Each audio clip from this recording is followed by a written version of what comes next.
بسم اللہ الرحمن الرحیم۔ میرے پیارے مسلمان بھائیوں، آج میں آپ حضرات کے سامنے حضرت امام حسین رضی اللہ عنہ کے چند فضائل عرض کرنے لگا ہوں، جس سے انشاءاللہ العزیز روز روشن کی طرح واضح ہو جائے گا کہ نبی کریم صلی اللہ علیہ وسلم کی نگاہ میں حضرت امام حسین رضی اللہ عنہ کا کیا مقام ہے۔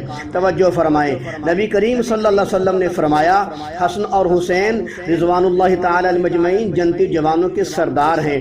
ایک اور حدیث مبارکہ کے اندر آتا ہے، ابن عباس سے روایت ہے، نبی کریم صلی اللہ علیہ وسلم نے اپنے کندھے مبارک پر حضرت حسین رضی اللہ عنہ کو بٹھایا ہوا تھا۔ ایک شخص نے دیکھا اور دیکھ کر عرض کیا، اے لڑکے، تو کیسی اچھی سواری پر سوار ہے۔ یہ سن کر نبی کریم صلی اللہ علیہ وسلم نے فرمایا، وہ سوار بھی تو بہت اچھا ہے، سبحان اللہ۔ ایک اور حدیث مبارکہ کے اندر آتا ہے، نبی کریم صلی اللہ علیہ وسلم نے فرمایا، الریحان الدنیا والآخرہ الحسن والحسین، فرمایا حسن اور حسین رضوان اللہ تعالی علیہ مجمعین دونوں میرے دنیا اور آخرت کے پھول ہیں۔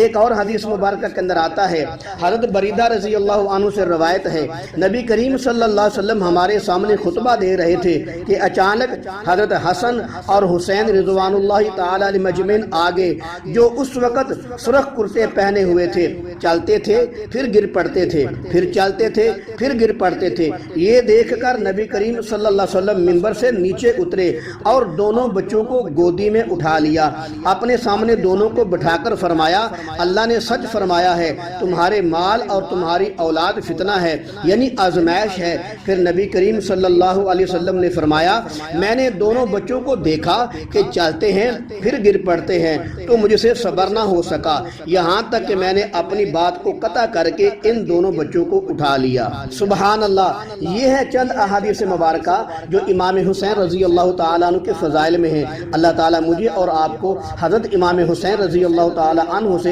دل و جان سے محبت کرنے کی توفیق نصیب فرمائے۔